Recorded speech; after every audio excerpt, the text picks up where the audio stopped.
नमस्कार, स्वागत है आपका हमारे इस खास कार्यक्रम में। एक बार फिर पक्की है खबर में हम आपको एक पक्की खबर बताने वाले हैं और वो पक्की खबर है इंडिया की इनसाइड स्टोरी।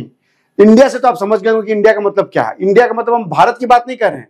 इंडिया की मतलब ये हुआ कि हम यूपीए गठबंधन का जो नया नाम पड़ा है इंडिया, उसकी बात कर रहे हैं और उसके साथ हमने लिखा है यहां की डील, यानी हम बताएंगे कि किस दो बड़े नेताओं के बीच क्या बड़ी डील हुई है। ये पूरी इनसाइड स्टोरी इस वक्त हमारे पास है और ये खबर भी पक्की है। तो सबसे पहले बात करते हैं कि जिस इंडिया के नाम को लेकर पूरे देश में एक राजनीति की नई सुगबुगाहट शुरू हो गई है, उसका नामकरण किसने किया, किसने रखा इंडिया का नाम, यूपीए गठबंधन का नाम किसने बदला, यह बताना आपको बेहद जरूरी है। और यह जानना भी आपके लिए बेहद जरूरी है कि इस इंडिया के पीछे असली मास्टरमाइंड कौन है। हमारे पास पक्की खबर है कि बेंगलुरु में जैसी बैठक की शुरुआत होती है, पश्चिम बंगाल की मुख्यमंत्री ममता बनर्जी ने कहा कि यूपीए के नाम को बदल देना चाहिए। यानी ममता बनर्जी ने कहा कि यूपीए के नाम को बदलकर इंडिया कर देना चाहिए। और मुझे लगता है कि जैसे ही उन्होंने कहा, राहुल गांधी ने लपक कर इसका समर्थन किया, कहा कि नाम तो बिल्कुल सुटेबल है।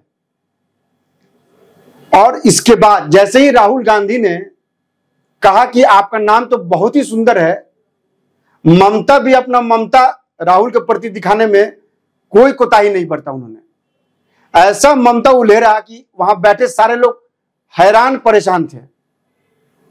हैरान इसलिए कि ममता ने बैठक में कहा कि आवर फेवरेट राहुल जी।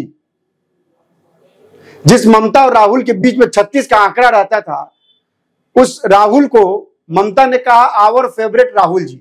यानी मन ही मन ममता जो है वो राहुल को मानने लगी हैं। क्या मानने लगी है मैं आपको आगे बताऊंगा। उसके बाद क्या होता है कि जैसे ही वो कहती हैं कि भाई आवर फेवरेट राहुल जी, सारे लोग देखने लगते, भौचक्के रह जाते बैठक में। बैठक के बाद में हालांकि आपको हम बता दें कि इसकी पटकथा पहले से ही लिख दी गई थी। अगर आप बैठक की तस्वीरों को गौर से देखेंगे तो आपको मालूम पड़ेगा कि ठीक सोनिया गांधी के ठीक बगल में ममता बनर्जी का सीट था। यह अरेंजमेंट ही बताता है कि ममता की वैल्यू बैठक में कितना ज्यादा थी। ममता ठीक सोनिया गांधी के बगल में बैठी थी, इसका मतलब था कि वो कांग्रेस के बिल्कुल करीब आ गई थी। यानी कहीं ना कहीं कांग्रेस, और कांग्रेस का मतलब इस समय राहुल गांधी है, तो कहीं ना कहीं दोनों के बीच कोई ना कोई बड़ी डील हो गई थी। इस बैठक में सबके मन में सवाल उठ रहा था कि आखिर ममता और राहुल के बीच क्या डील हो गई। आखिर ऐसा क्या हो गया कि ममता बनर्जी ने एकाएक कहना शुरू कर दिया आवर फेवरेट राहुल जी। हम भी ये हैरान जान करके आखिर ये क्या है, ये ममता का कौन सा रूप है, आखिर ममता क्यों इतना ममता उड़ेल रही है राहुल गांधी पे। अचानक उसके बाद क्या होता है कि सारे लोग एक दूसरे को देखने लगते हैं। लोगों को समझ में नहीं आता क्या डील हो गई इनके बीच में।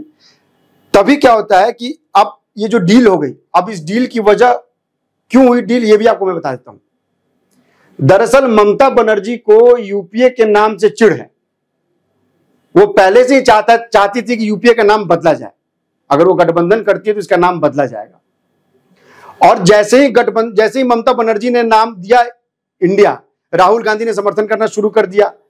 इसको पूरी तरह से परिभाषित करना शुरू कर दिया। I for what, N for what, D for what, I for what, A for what, पूरा बता दिया मीटिंग में।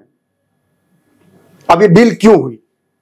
वजह इसकी है कि राहुल जानते हैं कि अगर 2024 में गठबंधन की सरकार बनती है तो उनके प्रधानमंत्री बनने में सबसे बड़ा रोड़ा अगर कोई है तो वो ममता बनर्जी है। राहुल को यह पता है कि प्रधानमंत्री नरेंद्र मोदी की ताकत को अगर कोई जवाब देता है वो ममता बनर्जी है। राहुल ये जानते हैं कि बंगाल में जो तीसरी बार ममता बनर्जी जीती हैं, उन्होंने पूरा दमखम अपना लगा दिया था इसमें और तब जाकर उनको ये जीत मिली है। प्रधानमंत्री अमित शाह, सारे लोगों ने दमखम लगाया था वहां, फिर भी ममता बनर्जी को हरा नहीं पाए। राहुल इस बात को अच्छी तरह जानते हैं। राहुल जानते हैं कि ममता के आगे हो सकता है जिसकी संभावना बहुत कम है। हो सकता है कि प्रधानमंत्री थोड़े कमजोर पड़ जाए, लेकिन राहुल के सामने तो वो शेर हैं, ये राहुल जानते हैं। और यही वजह है कि दोनों के बीच में ये डील हुई। अब सवाल ये उठता है कि अगर वो ममता को नहीं मना के रखते थे, जो राहुल का पीएम बनने का सपना है वो सपना ही रह जाएगा। अब इसके बाद एक और इनसाइड स्टोरी है इसकी कि आखिर बैठक में क्या क्या हुआ। जैसे ही ममता बनर्जी ने इंडिया नाम सुझाया, नीतीश कुमार असहज हो गए। असहज इतने हुए कि आप इसका अंदाजा नहीं लगा सकते हैं कि बैठक के बाद उन्होंने प्रेस कॉन्फ्रेंस में भी हिस्सा लेना जायज नहीं समझा। नाराज हो गए वहीं पर। नाराजगी क्यों थी उनकी? उसकी बड़ी वजह यह थी कि नीतीश मानते थे कि भाई ये जो इंडिया है, इस इंडिया में एनडीए भी नाम आता है। और एनडीए यानी उनका मतलब है बीजेपी से, एनडीए पार्टी से मतलब है। उनको एनडीए नाम से भी बहुत चिढ़ है, लिहाजा वो चाहते थे कि इसका नाम इंडिया ना रखा जाए। लेकिन ममता के आगे नीतीश की क्या चलेगी? क्योंकि राहुल को यह पता है कि नीतीश को तो नाराज किया जा सकता है, लेकिन ममता को अगर नाराज करेंगे तो जो उनका सपना है पीएम बनने का, वो सपना ही रह जाएगा। हालांकि यह भी सही है, नीतीश इससे भी नाराज थे कि जिस ममता को इस गठबंधन में शामिल करने के लिए वो मनाने के लिए बंगाल गए थे, उसी ममता की वजह से नीतीश को साइडलाइन कर दिया गया बैठक में। नीतीश को यह बात बहुत खली और वो वहां से निकल गए। इसके बाद एक और बैठक की इनसाइड स्टोरी आई, और वो भी पक्की खबर है कि इस अंग्रेजी नाम से बैठक में मौजूद कई नेता असहज महसूस कर रहे थे। उनको लग रहा था कि नहीं, ये इंडिया से काम नहीं चलेगा, ये विपक्ष को बैठे बैठा एक बड़ा मुद्दा मिल जाएगा। लिहाजा उन्होंने अपना टैगलाइन बदला, टैगलाइन जोड़ा, इनफैक्ट कहें तो, कि भारत जीतेगा। आखिर भारत शब्द उनको लाना पड़ा, क्योंकि पता है कि भारत जो है वो इस देश की जनता की मानसिकता है। वो जानते थे कि अगर भारत को हम नहीं जोड़ेंगे तो हो सकता है विपक्ष को ये बैठा बैठा बड़ा मुद्दा मिल जाएगा, और वो मिल भी गया है मुद्दा। हम कुछ और पक्की खबरें आपके पास लेके आएंगे। आप हमारे वीडियो को लाइक कीजिए, सब्सक्राइब कीजिए और शेयर कीजिए। नमस्कार।